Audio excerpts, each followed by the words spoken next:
Hi everyone, welcome to Steve's Sabrmetric Non-sequitors, a new series that I'm doing in conjunction with, or in supplement to our Ashwarmers podcast.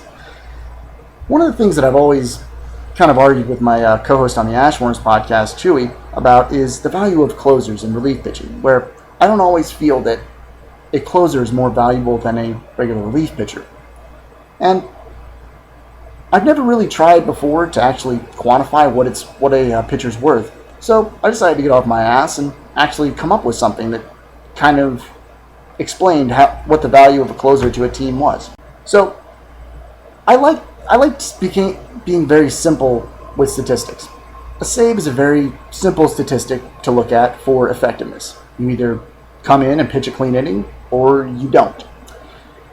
But not all of them are treated equal. So in the first part of this series, I'm going to explain how I came up with the modifiers for what each save is worth for each team.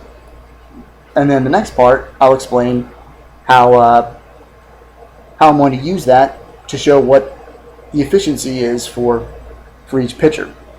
Now, I found that the easiest way to look at what a team can do offensively is to look at their runs scored over their outs.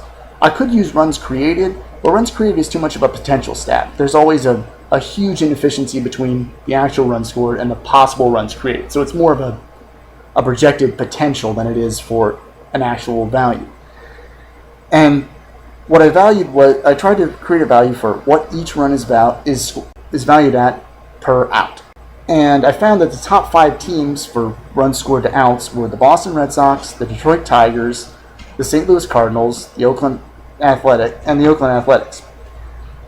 Now, I couldn't just transfer this immediately to like some sort of standardized value. I had to come up with something team specific that evaluated just how often a team was in a situation where they were down in the 9th inning compared to how many times they lost.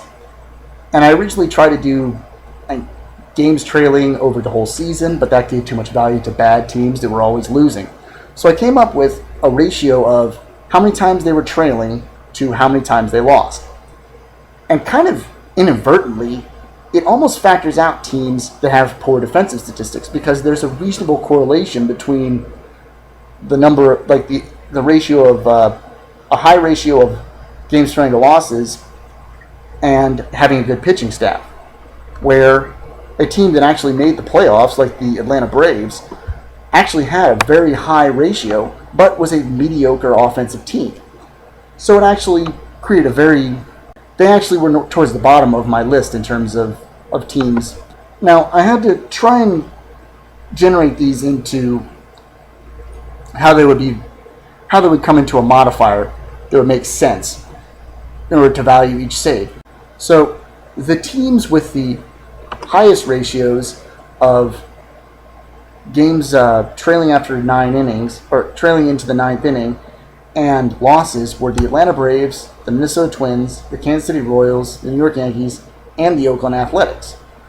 Which, you see that, teams that have very high potential, have effective starting pitching, and pretty reasonable defenses, with the only team that was just drastically great offensively was the Oakland Athletics. Now, I had to try and come up with how to evaluate them, and I used a couple of models, but the first one I came with didn't have a very strong correlation with runs scored, whereas it correlated too much to how good their pitching staff worked.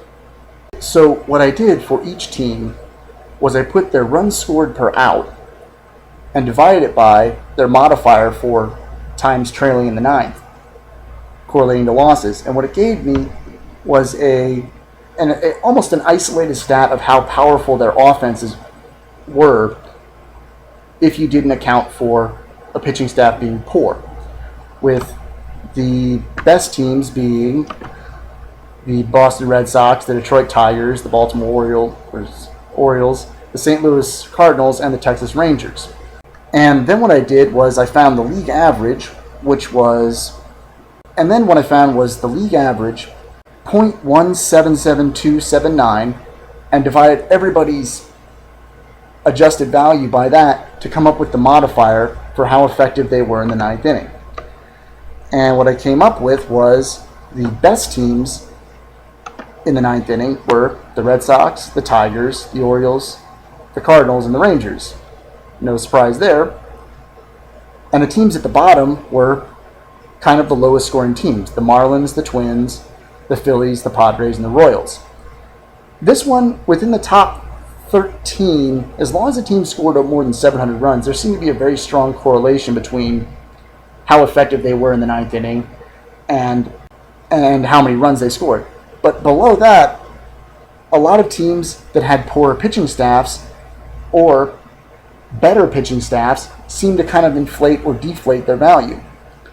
In fact, number 15 on my list, the Milwaukee Brewers, had 100 losses, but they had the closest ratio to, or the closest modifier to 1 of any team.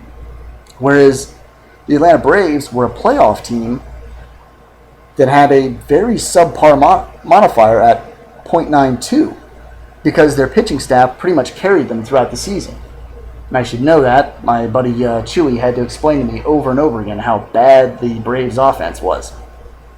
Now, for my next part, what I'm going to do is I'm going to use these modifiers along with saves and blown saves, multiplying the modifier by saves to find out the average value per team on that for that, and I'm going to divide the blown saves by the modifier to give an adjusted value, and then I'll come up with an efficiency ratio.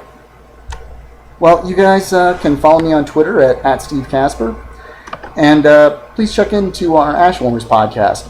We'd love to see you around. Thanks.